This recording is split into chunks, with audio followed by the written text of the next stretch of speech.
अरे इंसाफ करने का जज्बा का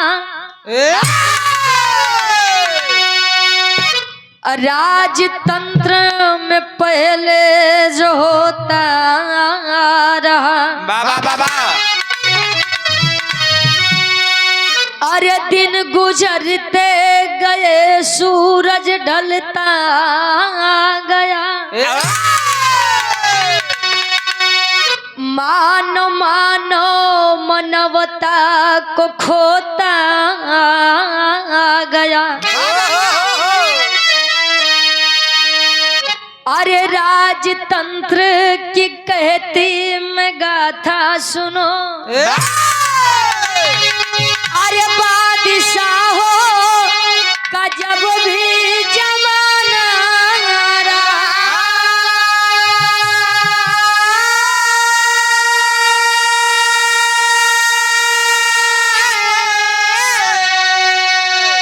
अरे जहांगीर बैठे थे गद्दी पे अपने। रुचि इंसाफ का क्या फसाना रहा।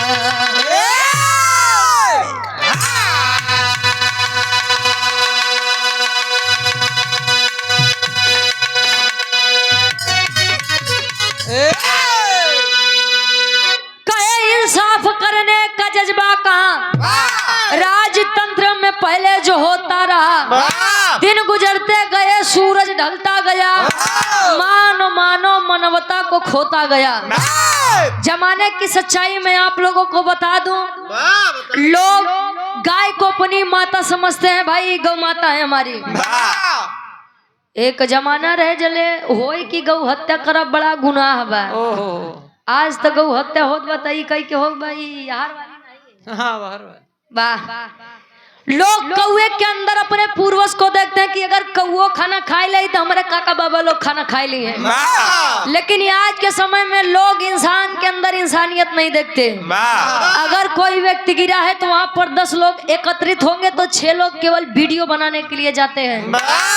वीडियो बना ले फेसबुक पे डाल दे, 2-4-6 डॉलर के काम हो इन जाइए। बारे महाराज और मेरा इन बैठ जाए आप लोग।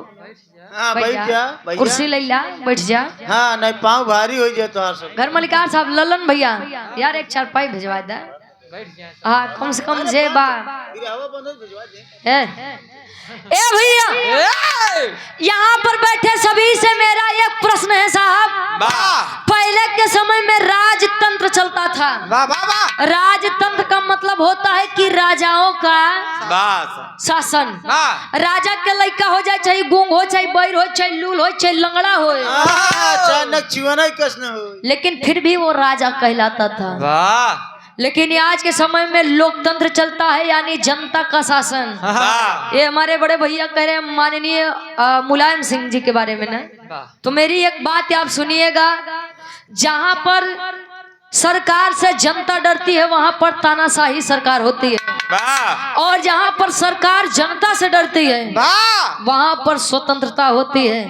और एक बात जान लीजिए, जिस दिन इस देश से या सरकार हटेगी उस दिन शायद दूसरी आजादी भारत देश को मिलेगी। सबकी समस्या एक है क्यों के अच्छा ही बताओ, साण देवता साण महाराज जब खेते में हिलत हैं तो एक सोचत हैं कि केकर खेत बा पंडित जी का वो केवल चरे बदे आवत है।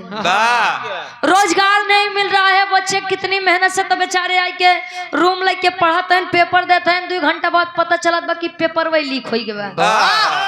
तो न लोग सोचिए कि तिलक चंदन लगावा चलो पंडा बना, का जरूरत बा यार। 1 लाख सैलरी है ये चले। हाँ तो मेरा एक सवाल है आप सभी से, उस सवाल का बा कभी जी गजल के अंदाज देते हैं, कैसे भोजपुरी गजल बा आवा।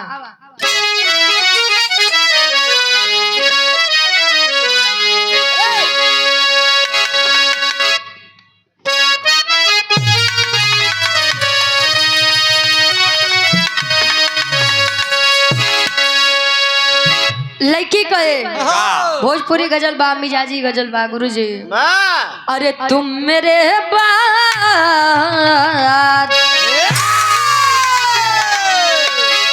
अरे तुम मेरे बाद मोहब्बत को तरस जाओगे, तुम मेरे बाद मोहब्बत को तरस जाओगे, तुम मेरे बाद मोहब्बत को तरस जाओगे, तुम मेरे बाद मोहब्बत को तरस जाओगे, तुम मेरे बाद मोहब्बत को तरस जाओगे, तुम मेरे बाद मोहब्बत को तरस जाओगे, तुम मेरे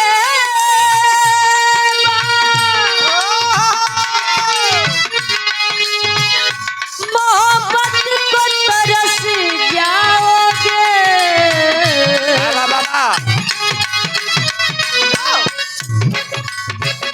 अजनबी शहर है, अजनबी शहर है, चाहत को तरस जाओगे, अजनबी शहर है, चाहत को तरस जाओगे, अजनबी शहर है, चाहत को अजनबी शहर है, चाहत को तरस जाओगे। पढ़े लिखे लोग बैठे हैं, शिक्षित समाज बैठा है, अरे वाह 40-50 जने हैं, लेकिन मन से बिरहा गाते, मन से सुनिए आप लोग। शिक्षित आज के समय में एजुकेशन का बड़ा महत्व है। वाह तो उन सभी से मेरा एक सवाल है, सवाल का बा गुरु जी, कवि जी बड़ी सुंदर लेखनी लिखत हो, क्या बात।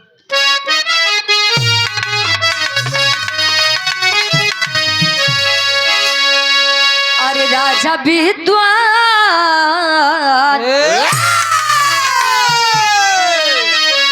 अरे राजा विद्वान में स्थान किसका ऊंचा है, राजा विद्वान में स्थान किसका ऊंचा है, राजा विद्वान में स्थान,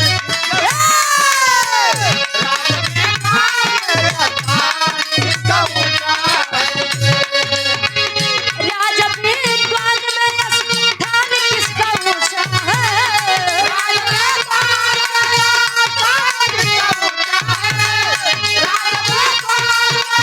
स्थान किसका ऊंचा है,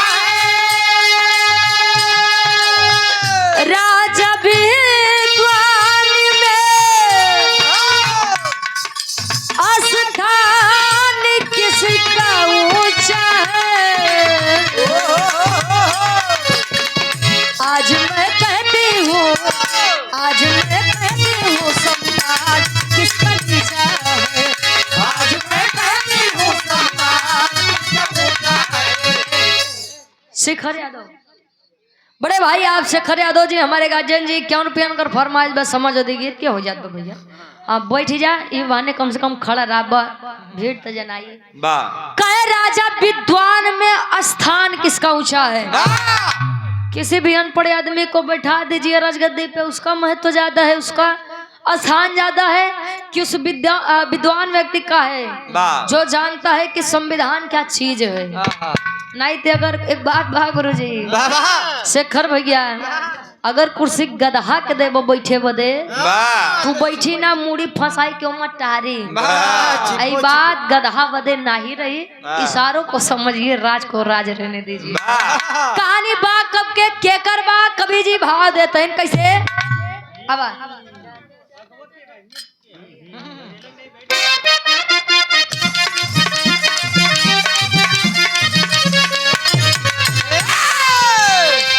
आगरा स्थित जहांगीर बादशाह रहे, आगरा स्थित जहांगीर बादशाह रहे, बेगम नूर जहां का उनके दिल में चाह रहे,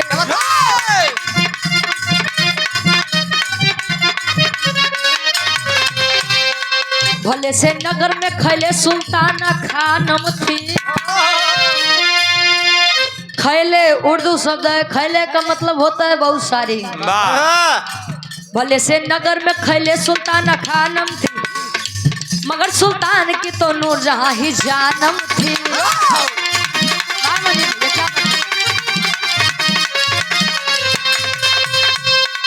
बादशाह बेगम के भी पुलिया फुसलाने थे,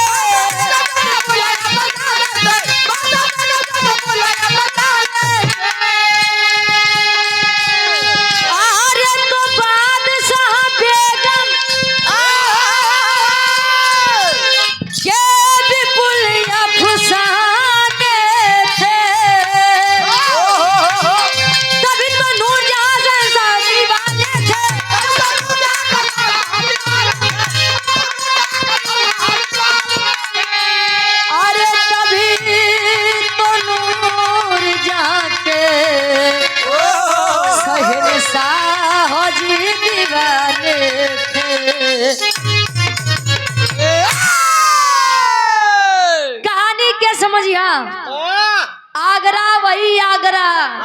जहाँ पेठा बिकता है हाँ हो मानत को हर बात। वही आगरा। और आगरा में प्रेम की निशानी बनाई गई है ताजमहल। बनाने वाले का हाथ काट लिया गया था। जय महाराज वो बातें मत करा। ए भैया नूरजहां बेगम जैसे हमारे और आपके हिंदू धर्म में केहू के नाम गीता बा, केहू के नाम सीता बा, केहू के नाम राधा बा, कार्तिक पूजा बा। हो तो मुसलमान धर्म में केहू के नाम नूरजहां, तो केहू सुल्ताना बेगम, केहू रजिया बेगम, केहू समा, केहू के नाम। क्यों परवाना। हाँ बस करो। अच्छा जहांगीर की कई पत्नियां थी, लगभग बताया गया कि 20 पत्नियां थी। 20 हो। और 20वीं रानी बेगम नूरजहां थी। एक बात रहे गुरुजी कि पहले के राजा कईयों रानी रखे बर्दाश्त रहे। आज के समय में कईयों रानी राजा मजे के रख लेते। एक रानी तोहर वाली ठीक बा। आधा हिंदुस्तान रखते हैं। अरे तेरी माँ फेसबुकवा पे लाइव। ए भैया छोड़ महाराज कहाँ जाते बाहर लेना। चाची हमारे बड़ी संस्कारी है का गुरुजी। अच्छा ये हमारे काकी दादी लोग जब अपने ससुरे आए रही हुई है तो लंबा घूंघट करे हुई है। काहे बदे जाना थे। पहले वाली दांत बड़ा बड़ा होता नहीं दिखा के कर दांत बड़ा यार। पहले के दुल्ही मांग भर के सिंदूर लगाया से कि हमारे दुल्हा के आयु लंबी होके सुहागन बनकर आई हूँ, सुहागन बन के इस दुनिया से चली जाऊं। पीछे आवाज बंद करो भाई। और आज के समय में तनी से टिक ली है काहे बदे जाना थे। वो बच्चे जल्दी मरे दूसरे के जाए जो पर्दा पाछे गए। तार वाली कितना लगाओ तो इनका दिलचस्प लगाओ ज्यादा 150 प्लस हो। ए भैया जहांगीर की कई पत्नियां थी। देखिए मनोरंजन भी लेते रहिए और कहानी का आनंद भी लेते रहिए। वैसे प्रयागराज में गाँव में हमका बड़ा डर लागत। काहे बदे लागत जाना थे आप लोग। हिया रामायण महाभारत से हटके तनको कोनो नई कहानी गावत गवैया का बताइए जाना थे रुचि। प्रयागराज बिटिया हिया जले महाभारत रामायण नहीं गबू तले पार नहीं महाभारत करो। हम नहीं समझे कि हिया वाले कुछ खाते ना हुआ वाले और कुछ खातिन का समझाया जाए तो काहे नहीं समझेंगे महाराज। प्रयागराज में एजुकेशन के बड़ा महत्व बा। कुल लड़का यहाँ आवत है रूम लेके पढ़ते इनके लोग के इतिहास के बात नहीं समझ में आई। ए भैया कहानी पर विचार करिएगा। नूरजहां बेगम को कभी भी किसी ने बेनकाब नहीं देखा था। मतलब बेनकाब का मतलब यह होता है कि मुसलमानों में यह रिवाज है कि जब भी लड़की घर से बाहर निकलेगी ताले पर्दे के अंदर यानी नकाब के अंदर आ जाती है। कोई नहीं देखा था। और जाहिर सी बात है जो चीज ज्यादा खूबसूरत रहेगी मर्दों का ध्यान उस तरफ ज्यादा जाएगा। तो जहांगीर नूरजहां के बड़ा मान है, बड़ी अच्छी है, बड़ी सुंदर है मेरी पत्नी, मेरी बेगम साहिबा।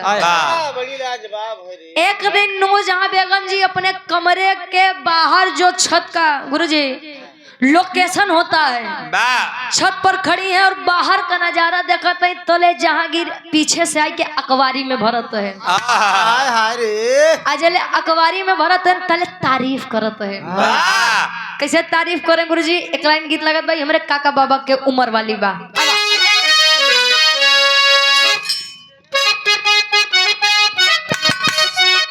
क्या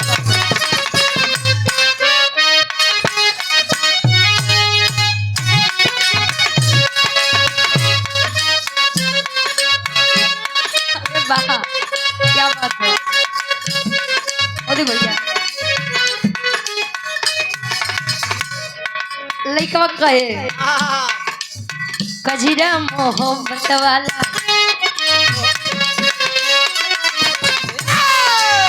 कजरा मोहब्बत वाला अखियों में ऐसे प्याला। कजरा मोहब्बत वाला अखियों में ऐसे प्याला। कजरा मोहब्बत वाला अखियों में ऐसे प्याला। कजरा मोहब्बत वाला अखियों में ऐसे डाला। अजरे ले ली मेरी जान हाय रे तेरे कुर्बान।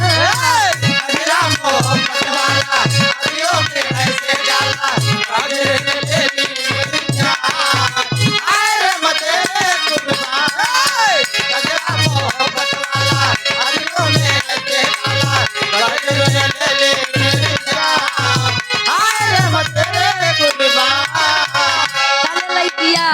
बात कहे, आई लाइन हमारे दिल के बड़ा करीब बा। दुनिया है मेरे पीछे, क्या बात है? दुनिया है मेरे पीछे लेकिन मैं तेरे पीछे। दुनिया है मेरे पीछे लेकिन मैं तेरे पीछे। दुनिया है मेरे पीछे लेकिन मैं तेरे पीछे। दुनिया है मेरे पीछे लेकिन मैं तेरे पीछे। अपना बना ले मेरी जान, आए मैं तेरे कुर्बान। दुनिया है मेरे पीछे लेकिन मैं तेरे पीछे। अपना बना ले मेरी जान, आए मैं तेरे कुर्बान। दुनिया है मेरे पीछे लेकिन मैं तेरे पीछे। अपना बना ले मेरी जान, आए मैं तेरे कुर्बान। अच्छा एक बात है, कभी कभी पत्नियों की भी तारीफ कर लेनी चाहिए। और एक बात बताओ था कि अगर मेहरारू 10 बात कहे तो केवल उनमें से 4 बात माने, 6 मत माने। या बदे नहीं माना कि अगर माने लगबा तो कहीं उठा तो उठबा, कहीं बैठा नहीं बैठबा तो दुल्हन तले कहीं हम जाते अपने नहीं हरे दादा हो, समझे जाया। ध्यान दे। अच्छा इतने करत करत दुल्ही कब तोहरे माई बाबू से तोहे अलग कह देगी, इहो नहीं जनबा ई बरे। अरे वाह। अच्छा ये कार्यक्रम के आयोजक साहब सम्मानित लल्लन सिंह यादव हमारे बड़े भाई क्या पूज्य ससुर जी, वाह हमारे गार्जियन जी पूज्य बाबू जी के द्वारा 100 रुपये चरणों में कोट कोट नमन आशीर्वाद के चाह रही तारीफ करते हैं जहांगीर अपने बेगम साहिबा यानी पत्नी की। कैसे करें?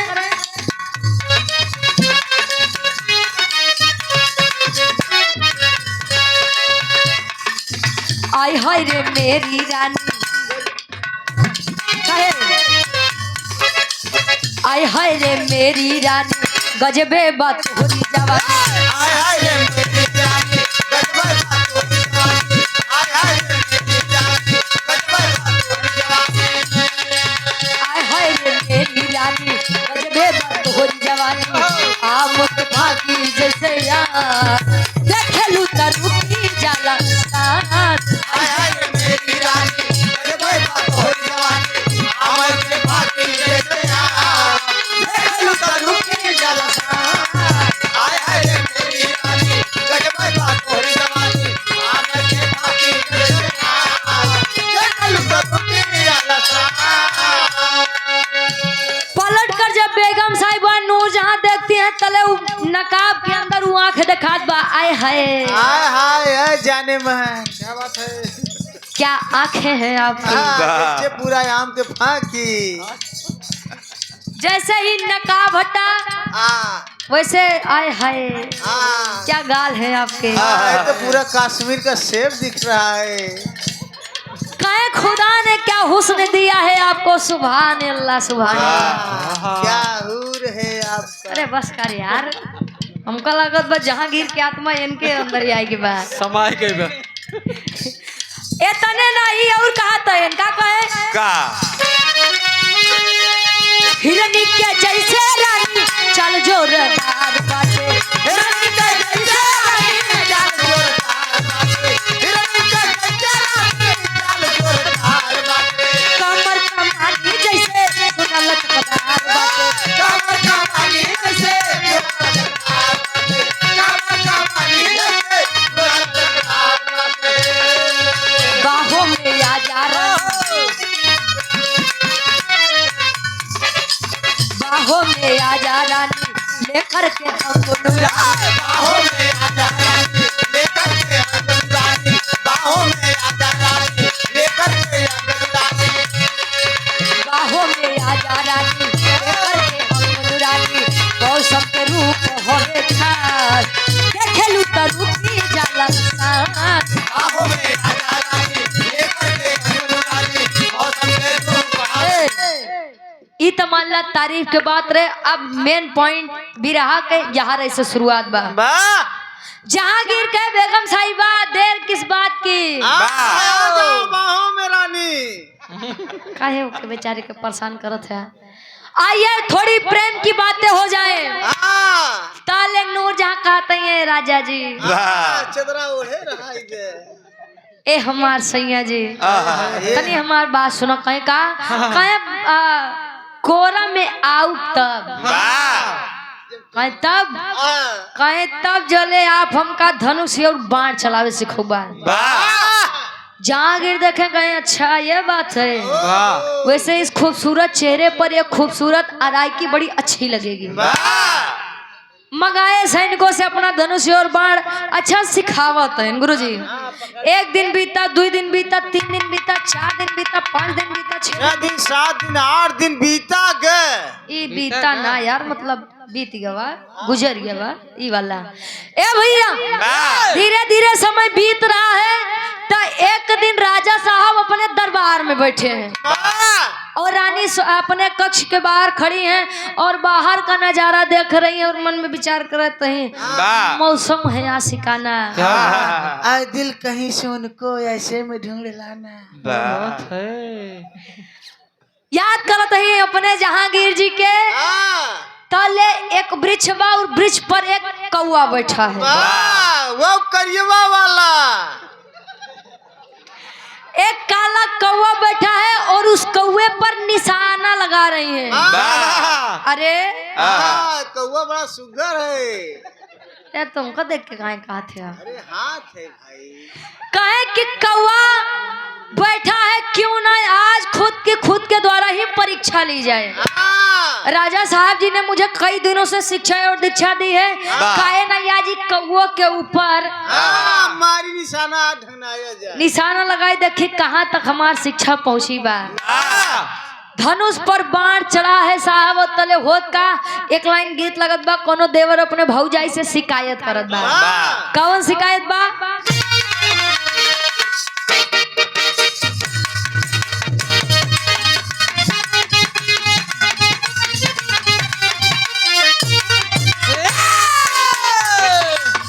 देवरवा कहे पर भौजैया से देवर के दूर दूर ना काहे देवर के दूर दूर ना, देवर के दूर दूर ना, हाय हाय देवर के दूर दूर ना, देवर के दूर दूर ना, हाय हाय देवर के दूर दूर ना, देवर के दूर दूर ना काहे देवर के दूर दूर ना, भौजी भतरे के पिया में काहे भौजी भतरे के जभावे काहे देवर के दूर दूर ना, भौजी भतरे के जभावे काहे देवर के दूर दूर ना। इतजवा लेकिन हो कबा उस समय के दृश्य कवि जी लिखते हैं। देखिए इतिहास की बात है। कहे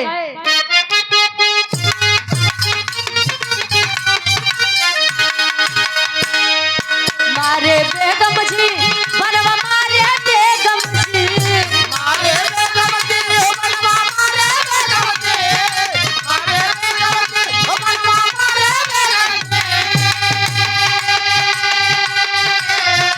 मारे बेगम जी बनवा मारे बेगम जी, सनवर लेना सजनवा बनवा मारे बेगम जी, बनवा लेना सजनवा बनवा मारे बेगम जी, बनवा लेना सजनवा बनवा मारे।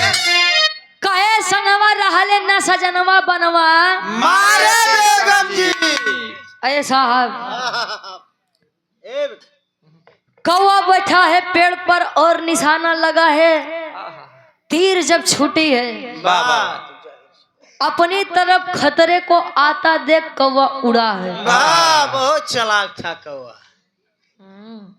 चला कर रही ना वह कौवा उड़ा है तो जाहिर से बात है अगर तीर छूटा है उस कौवे के लिए, अगर कौवा उड़ेगा तो कहीं न कहीं तीर जाकर के लगेगा। यह स्वाभाविक बात है। वाह तीर छूटा, अच्छा एक बात, तीर जब छूटा है तो उसी पेड़ के किनारे ही एक तालाब है, जैसे सामने है। अच्छा ठीक है यार, बड़ा बढ़िया बात। चलिए यही के ले लीजिए, तालाब है और तालाब के बगल ही हिंदू धर्म से बिलोंग कर रहे 2 इंसान, एक औरत और एक मर्द, जा से धोबी थे। धोबी और धोबिन अपना कार्य आज वॉशिंग मशीन आई बा मंजीत भैया ना ही पहले के कपड़ा कुल धोबी है धोवे वो देसी पाउडर से हाँ हो ए भैया हम मंजीत भैया से के बढ़िया जानी दोनों लोग कपड़े धो रहे हैं तले तीर लगता है किसे लगा बा टेरी के भाव में कभी लिखत है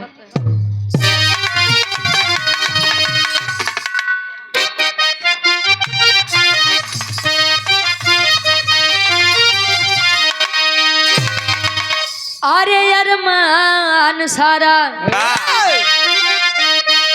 अब धूमिल होई गवा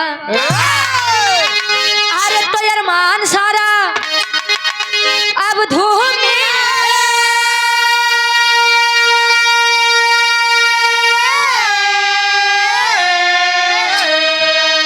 अरे अरमान सारा अब धूमिल होई गवा एकदम बाढ़ चलाई मरा एक इंसान रे इंसान रे इंसान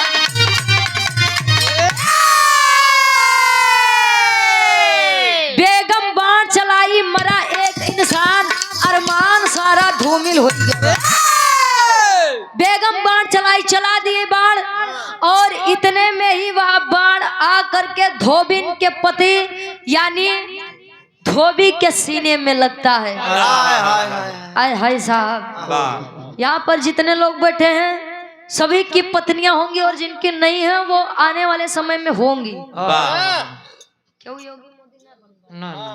हाँ दू चार जने बच ही जाए वो लग के बाद बा अरे मोदी भैया तू तो मोदी है ही है तार नाम है मोदी बा और यहाँ पर बैठी महिलाएं भी इनके भी पति हैं और सबसे बड़ी खासियत यह कि मांग में सिंदूर है सभी एक बात अपने ऊपर लेकर के देखिएगा यदि अपने ही आंखों के सामने आपकी हंसती खेलती दुनिया एक सेकंड में उजड़ जाए तो आपके ऊपर क्या बीतेगी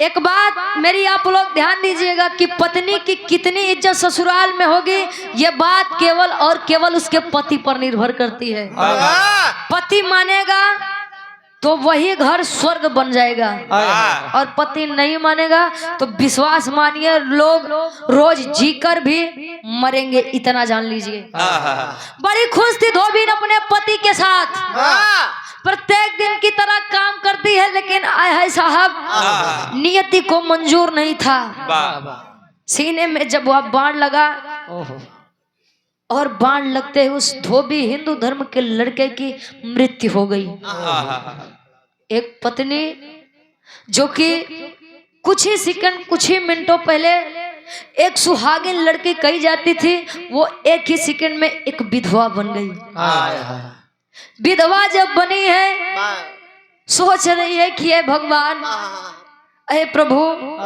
आखिर मेरी क्या गलती थी और क्या गलती थी मेरे इस बेकसूर पति की जो बिना वजह मार दिया गया धोबिन देखी है कि बाण राज दरबार की तरफ से आया है चली है अपने पति की लाश लेकर वह अबला नारी राज दरबार के बाहर लाश पड़ी है और राज दरबार के अंदर आकर के मस्तक टेक करके अपने हिंदू धर्म के रिवाज हाथ जोड़कर उस मुसलमान बादशाह के सामने बैठी है सभा लगी है सभा एकदम शांत है जैसे यहाँ पर शांत है धोबिन पूछे साहब क्या मैं भी इस राज दरबार में कुछ कह सकती हूँ हाँ बोलिए क्या बात है क्या मुझे भी इंसाफ मिलेगा ऐ लड़की किस चीज का इंसाफ चाहिए तुझे जानते हैं मुझे किस चीज का इंसाफ चाहिए हिंदू धर्म की लड़की एक मुसलमान बादशाह के सामने कहे हाथ जोड़ के का कहे विरह के आखिरी गीत लगत बा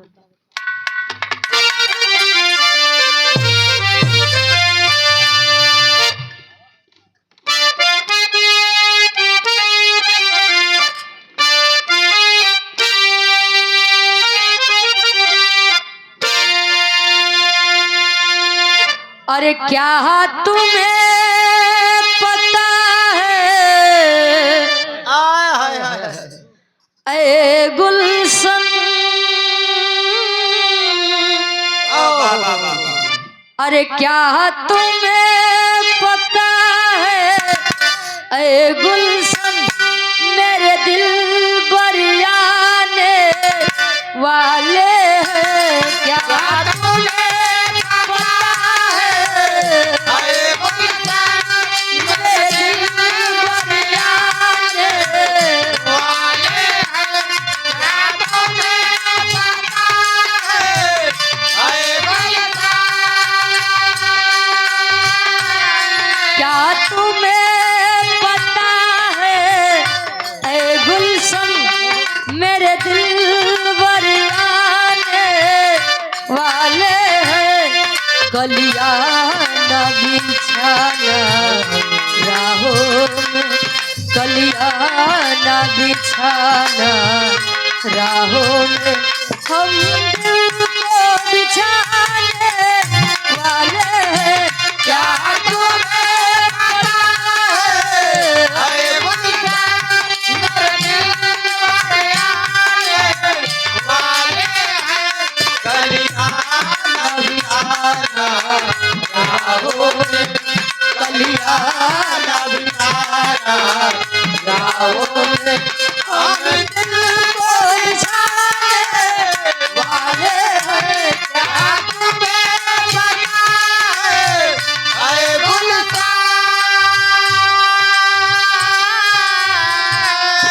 इंसाफ मांगती है वह हिंदू धर्म की लड़की और कह रही है अपने उस मृतक पति के लिए क्या कहे क्या हुई खता है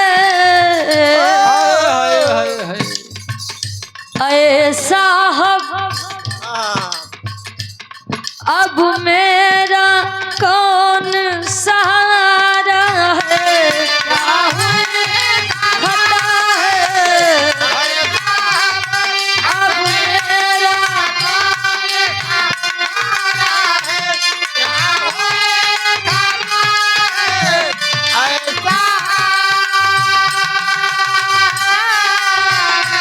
क्या हुई खता है ऐसा अब मेरा कौन सहारा है मैं दीन दुखी हूँ खुद राजन मैं दीन दुखी हूँ खुद राजन मेरे पिया को बेगम ने मारा है क्या हुई खता है ऐसा अब मेरा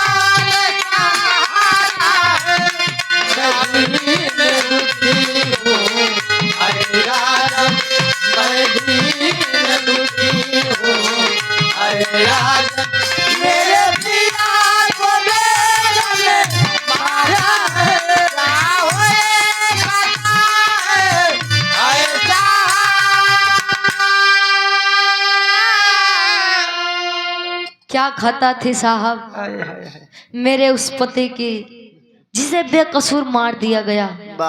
किसने मारा? कहे साहब छोटा मुंह बड़ी बात कहते हुए अच्छी नहीं लगूंगी, फिर भी मैं अपने उस बेकसूर पति के लिए कहना चाहूंगी। मैं खुद ही एक दिन दुखियारी लड़की अपने पति के साथ अपना पेट पाल रही थी और उसे भी मुझसे छीन लिया गया।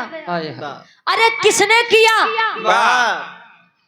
साहब आपकी बेगम साहिबा नूर जहां ने। आपकी बेगम साहिबा खड़े हो गए बादशाह। अरे लड़की, अरे लड़की, क्या सबूत है कि तेरे पति को मेरी बेगम साहिबा ने मारा है? हंस रही है वो लड़की। अच्छा तो आप मुझसे सबूत मांगते हैं? मेरा पति मर गया ये सबसे बड़ा सबूत है और आप मुझसे सबूत मांग रहे हैं इसलिए क्योंकि गुनाह करने वाली आपकी पत्नी है और इस गुनाह का अंजाम भुगत रहे हैं हम गरीब हिंदू धर्म के लड़के और लड़कियां। इसलिए आप मुझसे सबूत मांगते हैं तो ठीक है मैं सबूत देती हूँ, लेकिन इंसाफ करने का हिम्मत अपने अंदर रख लीजिएगा साहब। गई है बाहर अपने पति के सीने से वह तीर लेकर आई और राजसभा के बीच में जब रखी है, पहचानिए इसे। अगर खुद को राजा कहते हैं तो पहचानिए इसे और सच्चाई से मत भागिएगा।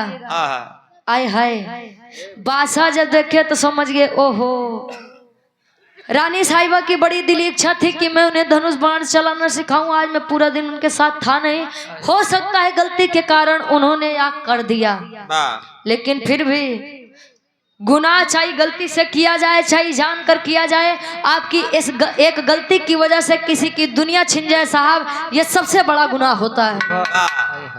अब सुनिएगा, एक मुसलमान राजा का इंसाफ एक हिंदू धर्म की लड़की के लिए का इंसाफ पापड़ के भाव में कवि जी लिखत है।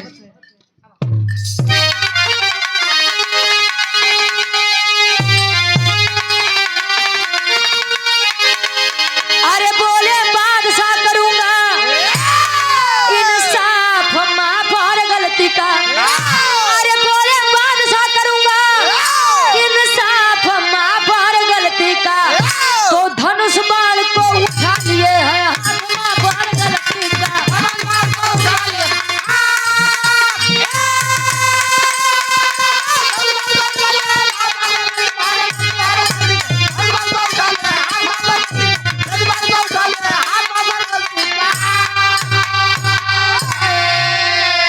अरे बेगम को बोले बादशाह आओ बेनकाब हो, आपके कर्मों का इलाज होगा, हो इंसाफ हो।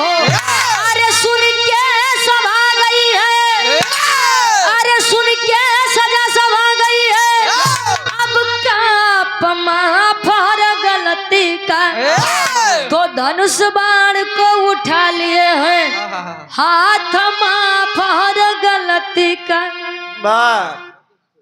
बादशाह ऐलान किए कि बेगम साहिबा नूरजहां बेगम जी बेनकाब होकर इस राज दरबार में आप शामिल होइए। वही बेगम साहिबा जिसे कभी किसी ने बेनकाब देखा ही नहीं था, वही बेगम साहिबा आज एक मुजरिम की तरह बेनकाब होकर राज दरबार में खड़ी हैं। तो लोगन में बात फैलत बा, अरे यार इतनी सुंदर लड़की, इतनी सुंदर नारी, एक एक केस सजा दे। पागल राजा कह रहे हैं कि मैं सजा दूंगा, इनकी क्या ही सजा हो सकती है। एक गरीब घर की लड़की है, एक दुखियारी लड़की है, और सबसे बड़ी बात तो हिंदू धर्म की लड़की है। थोड़े से कुछ पैसे दे दिए जाएंगे, यही हो गए इसके गुनाह का इंसाफ, और क्या हो सकता है। राजा साहब कहे नहीं यारो, मेरी बात सुनो, मेरी बेगम साहिबा के लिए इंसाफ क्या है। पाप और पुण्य करने वाला चाहे वह जिस धर्म का हो, लेकिन अगर कार्य अच्छा है तो लोग नाम करेंगे, और बुरा है तो किसी भी धर्म का आदमी हो लोग उसे गाली देंगे। सभा में वह सजा क्या है, आप लोग जरा इस आले की लाइन पर गौर करिएगा।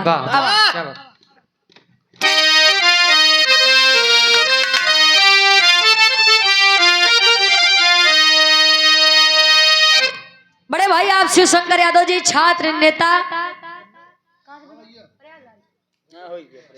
प्रयागराज से हमारे गार्जियन जी ये सुंदर माला 120 रुपए का सम्मान आशीर्वाद के चाह रही, आला के भाव में कवि जी प्रमाण देते। तुलसीराम यादव जी कलुआपुर की पावन सरजमी से हमारे बड़े भाई, हाँ ठीक, सुंदर माला 101 रुपया हमारे बिरहा आखिरी बात दो लाइन सुना देते हैं। मेरे शेखरो भैया के बड़ा फरमाइश रही, कहाँ गए, आला के भाव में कवि जी प्रमाण देते।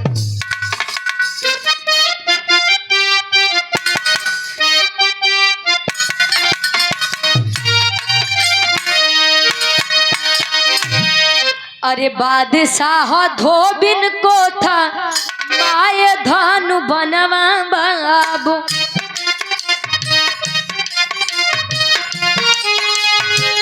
सामने खड़ा भइले सिनवा के तान, बोले बारबान बहिनी हमारे छतिया पे बहिन, बहिन सत्य धोबिन छोड़ा दियाली हो बान, बोलली बहिनिया भैया गजब विपत्तिया बाट हाय हाय हाय नगर के राजा हवा तुआए मान कहवा मिली न्यायाधीश हमारा के ऐसन भैया रखिया बधाई रखी सभा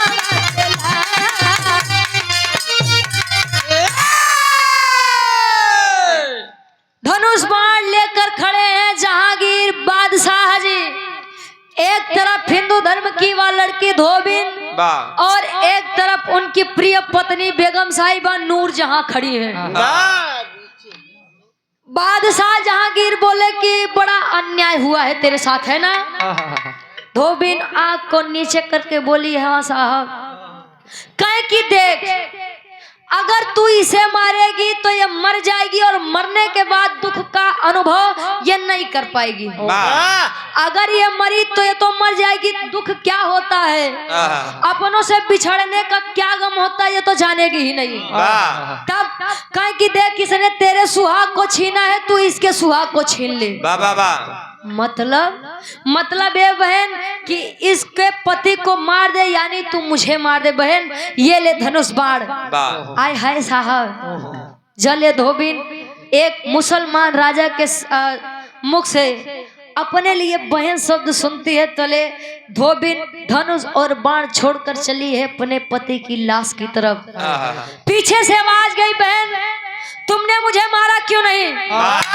उन्होंने कहा कि मैं मारूं किसे भैया, मैं इसके पति को तो मार सकती हूँ लेकिन मैं अपने भाई को नहीं मार सकती, नहीं मार सकती। चली है तले फिर से एक आवाज जात बा। कवन आवाज, खड़ी के भाव में कवि जी लिखते हैं। सुरेंद्र यादव जी समाजवादी गीत के फरमाइश बा बहुत भैया, और सुंदर माला 100 रुपए देकर सम्मान किए जितने भाई लोग का ये समाजवादी गीत का फरमाइश बा। आखिरी में आपस में बदे एक लाइन हम कहा साहब, आखिरी भाव खड़ी के भाव में कवि जी लिखते हैं। का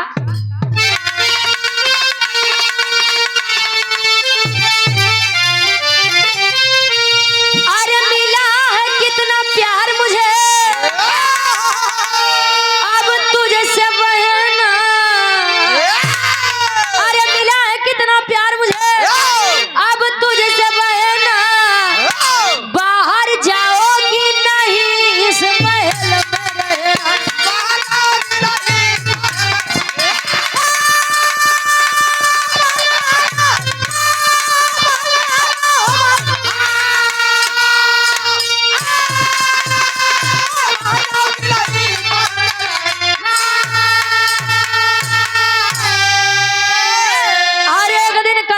को देकर कर्ज मैं चुकाऊंगा, भाई होने का फर्ज बहन मैं निभाऊंगा।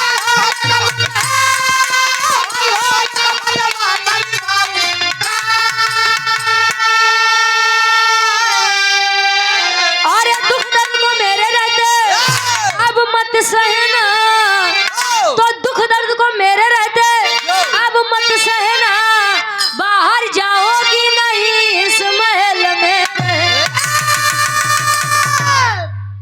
आवाज दिए हैं जहांगीर की बहन, जब तूने अपना फर्ज निभाया तो मैं अपने फर्ज से पीछे कैसे हट सकता हूँ।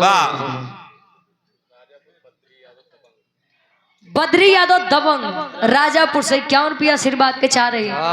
कहे बहन जब तू अपने फर्ज से नहीं पीछे हटी तो मैं कैसे हट सकता हूँ। कहा है कि मैं अपनी बहन के लिए अब सब कुछ करने को तैयार हूँ। गया है लाश को अर्थी दिया है, और हमारे हिंदू धर्म में ये रिवाज होता है कि आखिरी विदाई अग्नि दे करके किया जाता है, और मुसलमानों में यह रिवाज है कि जब इंसान मरता है तो उसे कब्र के अंदर दफना करके इस संसार से आखिरी विदाई दी जाती है। जो लोग कहते हैं कि हमारे लिए हमारा धर्म सर्वोपरि है, हमारा मजहब हमारे लिए सर्वोपरि है, तो उनके लिए मेरी एक बात है भैया।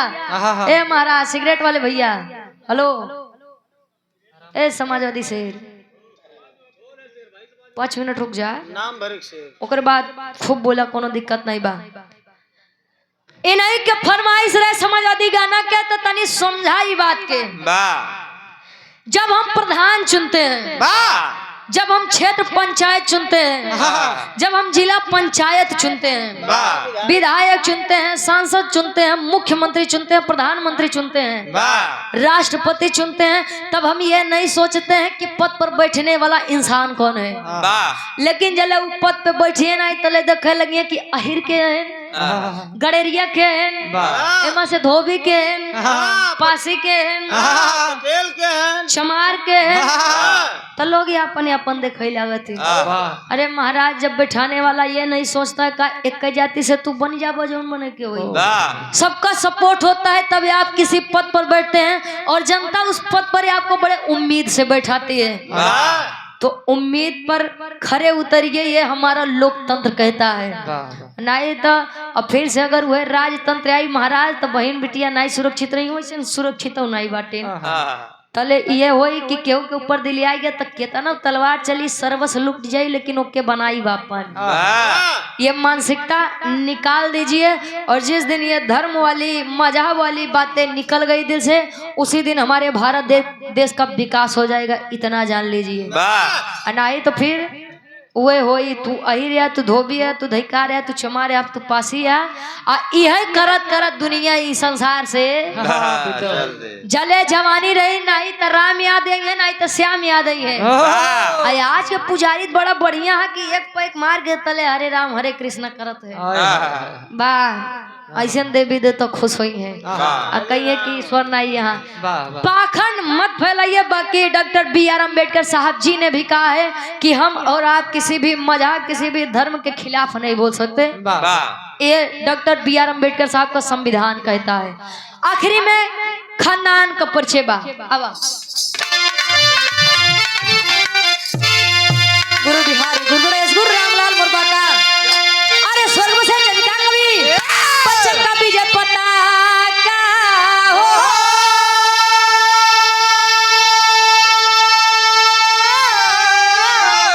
अरे तो अरमान सारा अब धूमिल होई गवा, गावे रुचि यादव यमलेंदु जी के साथ, अरमान सारा धूमिल होई गवा।